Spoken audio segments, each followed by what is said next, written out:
reconociendo las preocupaciones del pensamiento. Griegos. Comencemos con los filósofos griegos, y creo que el más adecuado para hablar sobre filosofía griega es Sócrates, el padre del pensamiento.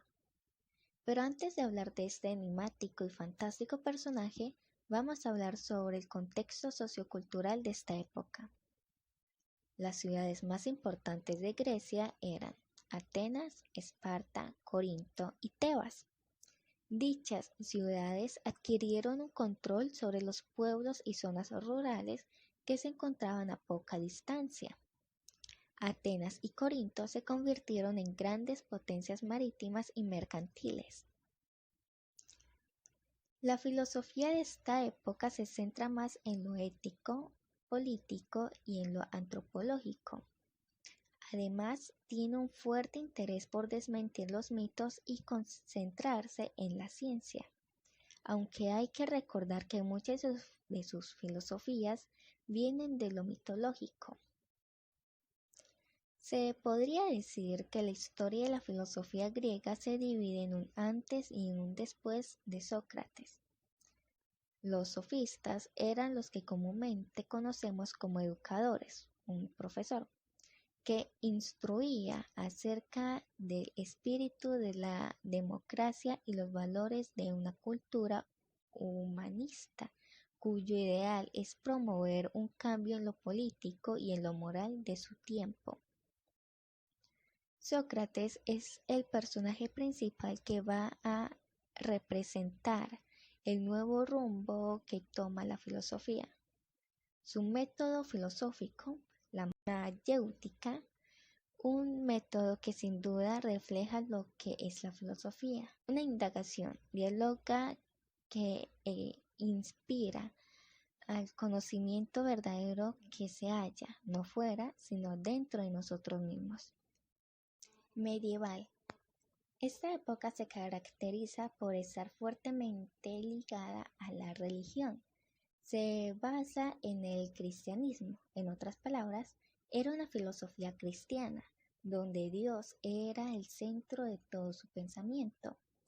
Se perdió en gran medida la identidad, el conocimiento y la filosofía en sí. La ignorancia prevaleció y se tomó una perspectiva de la razón relacionada y basada en lo mítico y divino. Las figuras representativas de la filosofía en esa época eran Platón y Aristóteles, quienes nos darían un pensamiento teórico dejando de lado el práctico, aunque claro está, su visión se vio acogida por el pensamiento cristiano, de donde provienen las mentes filosóficas más conocidas del medioevo. Entre esas mentes conocidas podemos destacar a Juan de Escoto, cuyo pensamiento no era bien recibido, puesto que no seguía la creencia cristiana de que el universo se creó de la nada, además de pensar que la Iglesia debía basarse en la razón y no ocultarla. Juan de Escoto mezclaba lo que es la filosofía, la teología y la mística en una reflexión, cuyo objetivo es divinizar al hombre, puesto que a su entender nadie entra en el cielo sino por medio de la filosofía. En una de sus obras escribe que todo hombre es capaz de salvarse, puesto que el infierno solo es un estado de conciencia. Por razones obvias, su pensamiento no fue bien recibido en la Iglesia. Por lo tanto, sus escritos fueron enviados a Roma para ser quemados en 1225. Moderno. La Edad Moderna comienza justo cuando termina la Edad Media, es decir, en el siglo XV. Esta es una época con grandes pensadores, donde la lógica y la razón vuelven a recobrar vida, donde el método matemático es capaz de descifrar el mundo.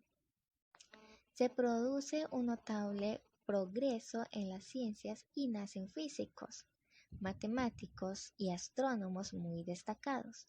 Entre ellos se encuentran Pascal y Torricelli. en el área de la física, Descartes y Leibniz en el área de matemáticas, y en astronomía destacan Kepler y Newton. Esta también es una época de revolución industrial, del comienzo del capitalismo a consecuencia de esta. El perfil capitalista logra hacer grandes avances en los inventos de las técnicas marítimas, industrial y agrícola. Como mencioné antes, el matemático y filósofo Descartes es considerado como el padre de la filosofía moderna. Esto es debido a su código, el código cartesiano, además de que él estableció los principios del método, haciendo que la razón sea la única fuente confiable para iluminar todo tipo de saberes. Al mismo tiempo supo asegurar las premisas que hallaban una supremacía de la especie humana dentro del universo creado por Dios.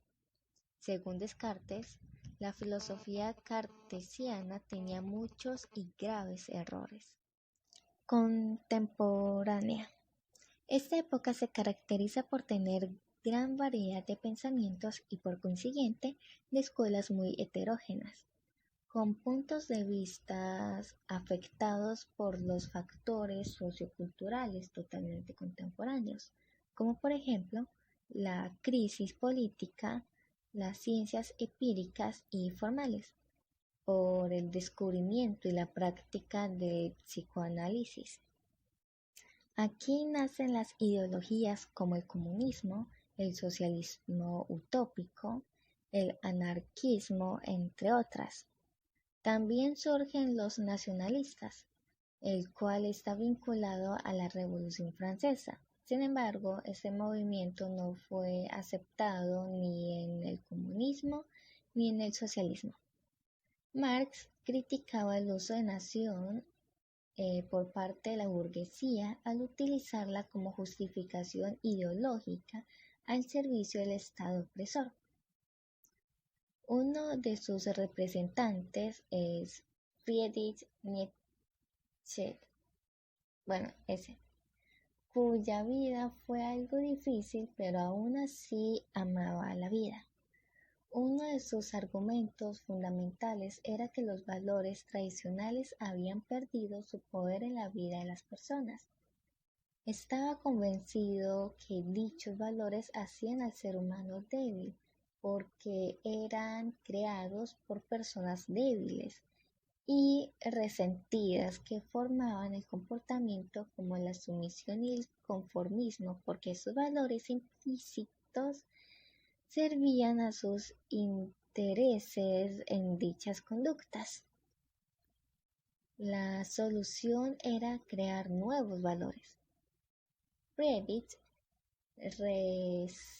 rechazaba profundamente el pensamiento de Platón, el mundo racional, el mundo moral y el mundo religioso.